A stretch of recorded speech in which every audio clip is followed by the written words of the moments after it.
সুপ্রিয় দর্শক শ্রোতা, কেমন আছেন আপনারা? শুরু করছি বই সখার নতুন একটি পর্ব নিয়ে।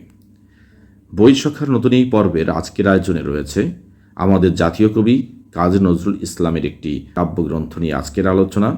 কাজী নজরুল ইসলামের প্রথম কাব্যগ্রন্থ অগ্নিবীণা। এই অগ্নিবীণা কাব্যগ্রন্থ নিয়ে থেকে আমি দুই একটি কবিতা আপনাদের মধ্যে আবৃত্তি করব। অগ্নিবীণা কাব্যগ্রন্থটি কাজী নজরুল ইসলামের প্রথম কাব্যগ্রন্থ এবং এই কাব্যগ্রন্থের মধ্যে রয়েছে জাতীয় কবির সবচেয়ে বিখ্যাত সেই কবিতা বিদ্রোহী। এই কাব্যগ্রন্থটিতে প্রথম কবিতাটি হল প্রলয় উল্লাস। প্রলয় উল্লাস কবিতার আমি 2-3টি লাইন একটু আবৃত্তির চেষ্টা করছি। তোরা সব জয়ধ্বনি কর, তোরা সব জয়ধ্বনি কর, ওই নতুনের কেতনোটে কালবৈশাখী ঝড়, তোরা সব জয়ধ্বনি কর, তোরা সব জয়ধ্বনি কর। এরকম তরুণের প্রতি আহ্বান, তরুণদের আগমনের বার্তা জানিয়ে বা তরুণরা আসবে, তরুণদেরকে আহ্বান জানিয়েছেন ওই নতুনের কেতনোরে কালবৈশাখীর ঝড়, তোরা সব জয়ধ্বনি কর। অর্থাৎ নতুনকে বরণ করে নেওয়ার মধ্য দিয়েই, এই নতুন বলতে গেলে তরুণ প্রজন্ম, এই নতুন বলতে গেলে যারা মনের দিক দিয়ে তরুণ, তারা আসবে, তারা পৃথিবীকে নতুন করে সাজাবে, তাদেরকে তিনি আহ্বান জানাচ্ছেন আসার জন্য। এই কাব্যগ্রন্থের দ্বিতীয় কবিতাটি হচ্ছে বিদ্রোহী। বলার অপেক্ষা রাখে না, বিখ্যাত একটি কবিতা। কাজী নজরুল ইসলামের যতগুলো কবিতার সবচেয়ে বেশি পঠিত কবিতা হচ্ছে বিদ্রোহী। চলুন আমরা একটু পড়ার চেষ্টা করি। বলবীর বল উন্নত মম শির, শির নিহারিয়া মারিনত শিরই শিখর হিমাদ্রির। বলবীর বল মহাবিশ্বের মহাকাশ ফারি, চন্দ্র সূর্য গ্রহ তারা ছাড়ি, ভুলক দুলক গোলক ভেদিয়া, খোদার আসন আরস ছেদিয়া, উঠিয়াছি চির বিস্ময় আমি বিশ্ববিধাত্রীর।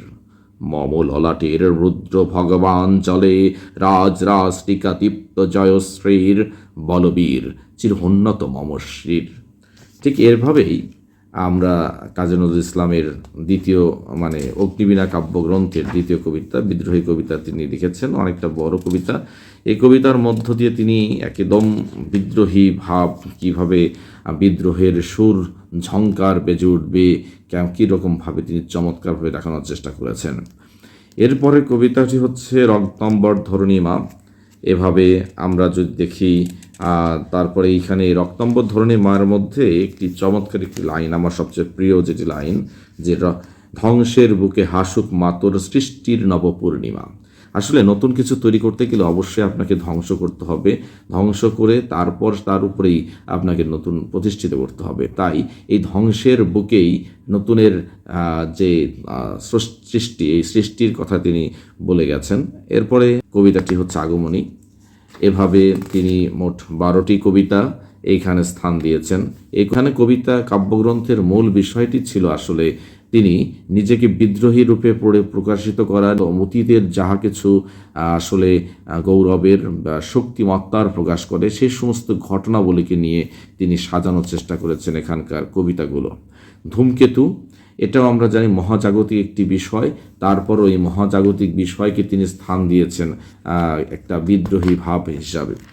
ধূমকেতু কবিতাও এর মধ্যে অন্তর্ভুক্ত।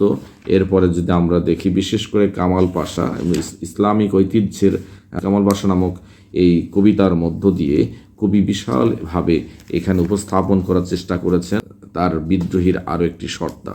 তাকে যে বিদ্রোহী কবি বলা হয়, আসলে বিদ্রোহী কবি বিদ্রোহী কবিতার জন্য নয়, আসলে মূলত তার লেখার ধরনের মধ্যে। আমরা অগ্নিবীণা কাব্যগ্রন্থের মধ্যে আরও কবিতা পাই, আনোয়ারা। এখানেও আমরা যথারীতি দেখতে পাই যে তিনি মানুষের বিপ্লবের যে জাগরণ, তার যে ভেতরের বীরত্বের যে স্তুতি, অর্থাৎ বীরত্ব যারা মুসলিম বীর হিসাবে যারা স্বীকৃত, তাদের মধ্যে তাদেরকে তিনি জয়গান বা তাদের প্রশংসা বাক্য তিনি বলার চেষ্টা করেছেন। এভাবে মধ্যে আরও একটি দেখতে পাই রণভেরী।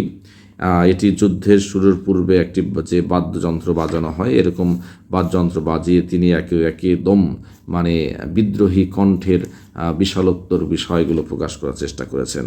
এছাড়া আরবের একটি নদী সাতিল আরব, এটা নিয়েও যেখানে ইসলাম থেকে শুরু করে বিভিন্ন সময় ওখানে যুদ্ধ হয়েছে, একটা বীরত্বের গাথা সেখানে সেই নদী ঘিরে রয়ে গেছে, সেই বিষয়টিকে তিনি এই কবিতার মধ্যে নিয়ে এসেছেন।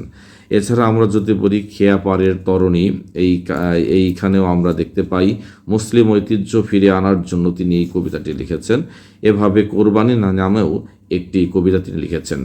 যেহেতু সামনে কোরবানির ঈদ, আমরা কোরবানির বিষয়টি নিয়ে একটু পড়ার চেষ্টা করি। মূলত কোরবানি কবিতা তিনি বোঝাতে চেয়েছেন কোরবানির ত্যাগের বিষয়, ত্যাগ মহিমা প্রকাশের বিষয়টি উঠে আসে। যেন তিনি বলেছেন, ওরে হত্যা নয় আজ, সত্যাগ্রহ শক্তির উদ্বোধন। অর্থাৎ আমরা কোরবানি করব, সেখানে হত্যার বিষয়টি নয়, সেখানে আসলে মূলত উঠে আসবে সত্যাগ্রহ শক্তির উদ্বোধন। অর্থাৎ আমরা আসলে কোরবানির উদ্দেশ্য মাংস খাওয়া হবে না, আমরা প্রিয় জিনিসটি আসলে কোরবানির মধ্য দিয়ে আত্মত্যাগের যে মহিমা, এই কবিতাটিকে অত্যন্ত চমৎকারভাবে তিনি তুলে ধরার চেষ্টা করেছেন। এইভাবে এই কাব্যগ্রন্থতে তিনি মোটামুটি 12টি কবিতা দিয়ে সাজিয়েছেন। প্রত্যেকটি কবিতায় আসলে এমনভাবে সাজানো হয়েছে যে কবিতাটি হয়ে উঠেছে একদম অগ্নিবীণা, আগুনের একদম স্ফুলঙ্গ। আমরা যদি এই অগ্নিবীণা কাব্যগ্রন্থের প্রচ্ছদটা দেখি তাহলে আগুন জ্বলছে, চলমান আগুনের লেলিহান শিখায় তিনি তার বিদ্রোহের কথাগুলো বলে গেছেন। কবি কাজী নজরুল ইসলামের অত্যন্ত চমৎকার এই কাব্যগ্রন্থটি, এই কাব্যগ্রন্থ সম্পর্কে কিছু বলতে পারলাম বলে ভালো লাগছে। আজকের মতো এখানেই শেষ করছি। আজকের মতো ধন্যবাদ সকলকে।